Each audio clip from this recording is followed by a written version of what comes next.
Bismillahirrahmanirrahim. Assalamualaikum warahmatullahi wabarakatuh. Innal hamdalillah nahmaduhu wa nasta'inuhu wa nastaghfiruh wa na'udzubillahi min shururi anfusina wa min sayyiati a'malina may yahdihillahu fala mudhillalah wa may yudhlilhu fala hadiyalah. Asyhadu an la ilaha illallah wa asyhadu anna Muhammadan abduhu wa rasuluh la nabiyya wa la rasulah ba'dah amma ba'du. Pertama-tama marilah kita manjatkan puji syukur kehadirat Allah Subhanahu wa taala yang telah melimpahkan rahmat, nikmat serta taufiknya sehingga pada kesempatan kali ini kita dapat bertatap muka dalam keadaan sehat walafiat. Shalawat serta salam semoga tercurah kepada junjungan kita Nabi Agung Muhammad Sallallahu Alaihi Wasallam yang telah membawa kita dari zaman kegelapan ke zaman terang benderang, yakni Adinul Islam. Perkenankan pada kesempatan kali ini saya akan membawakan kultum pagi dengan judul Sumayyah, sang sayyidah pertama di zaman Nabi. Tersebutlah kisah Sumayyah binti Hayat, seorang hamba sahaya dari Abu Zaifah bin Mughirah yang dinikahkan dengan Yasir, seorang pendatang baru yang menetap di Mekah. Sumayyah merupakan seorang yang sebatang kara dan tidak mempunyai harta benda apapun, sehingga tidak ada orang-orang Quraisy yang mau membelanya. Seperti halnya dengan Sumayyah, Yasir juga merupakan seorang pendatang baru yang sangat miskin. Ia juga hidup di bawah kekuasaan Abu Huzaifah. Dari pernikahannya dengan Yasir, Sumayyah memiliki dua orang putra, yakni Ammar dan Ubaidullah.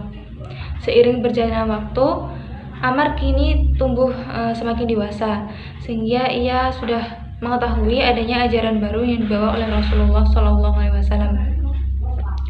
Ammar merasa tertarik dan hatinya tergugah untuk mengetahui tentang Islam.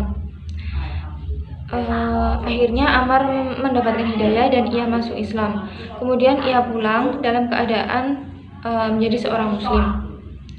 Di rumah ia menceritakan kepada kedua orang tuanya tentang pertemuannya dengan Rasulullah, tentang bagaimana Islam bisa menyentuh hatinya dan bagaimana dakwah Rasulullah bisa menarik hatinya. Karena menurutnya ajaran Islam itu sesuai dengan fitrah kemanusiaan. Misalnya, tidak ada penghambaan seorang manusia kecuali hanya kepada Tuhannya, bukan penghambaan manusia kepada manusia.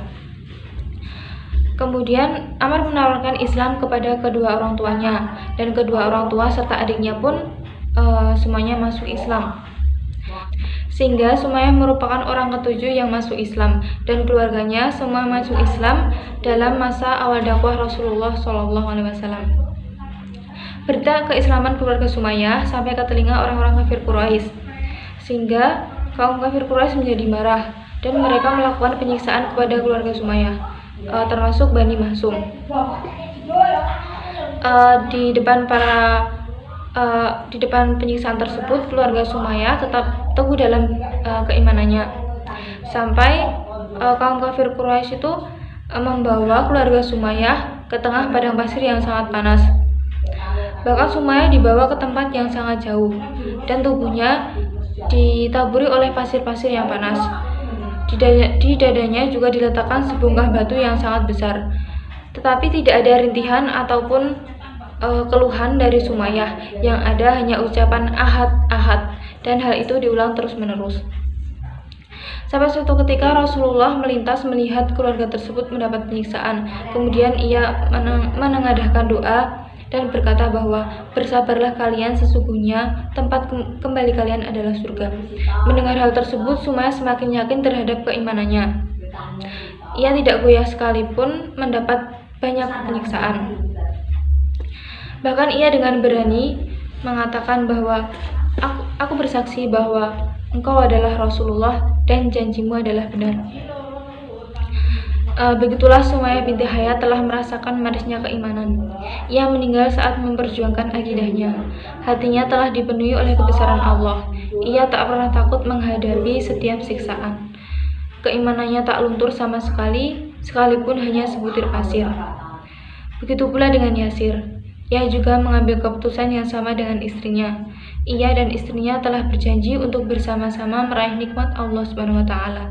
Mereka memilih surga yang dijanjikan Rasulullah SAW. Sementara itu, Kaum kafir terus melampiaskan kekesalannya kepada Sumayyah. Akhirnya, salah satu dari mereka menusukkan sangkur yang berada dalam genggamannya kepada Sumayyah binti Hayat. Maka hilang nyawanya dari raga yang beriman dan suci. Sumayyah adalah wanita pertama yang syahid dalam mempertahankan Islam. Ia meninggal dengan menunjukkan keberanian dan keimanan yang kuat.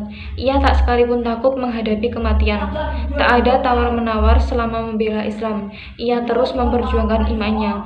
Ia menukar nyawanya demi surga Tuhannya.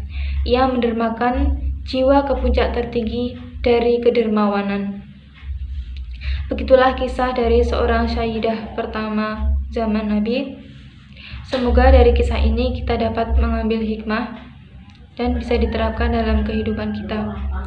Sekian kultum pagi yang dapat saya sampaikan. Wabillahi taufik wal hidayah. Wassalamualaikum warahmatullahi wabarakatuh.